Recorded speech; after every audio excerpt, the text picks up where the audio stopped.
kita gyud sigurong tanan nakaagi or nakasinati nga makalimot sa mapananglit sa atong mga schedules or appointments,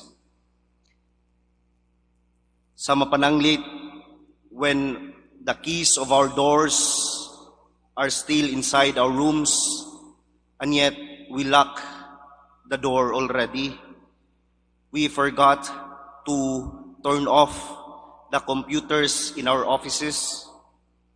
Ang uban, magpalimot-limot, utang ang kalimtan. We must be careful because forgetfulness is one of the causes of sin. When we forget who God is, His love and goodness to us, when we set aside our relationship with Him, then it would be easy for us to commit sin.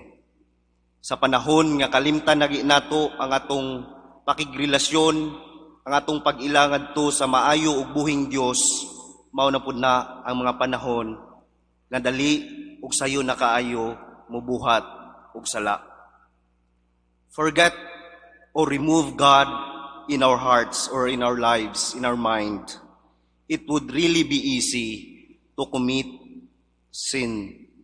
Kay kinsa pa man pudi ay ang atong mas kahadlukan, dili ba ang Ginoo man, ang atong paningkamot sa kanunay nga dili makasala, ang Ginoo man gyud ang pinakarason nganong naningkamot ta sa matag adlaw nato sa atong kinabuhi.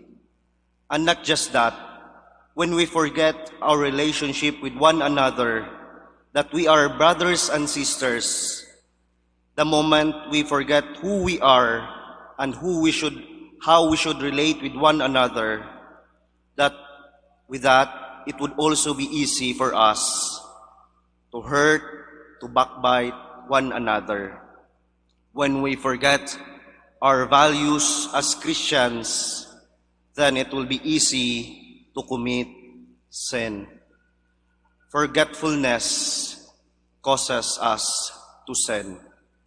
And so, dear friends, we should always remember to never forget our love, our relationship with one another, our love, our relationship with our God, the bread of life, whom we always partake every time we go to the Holy Eucharist.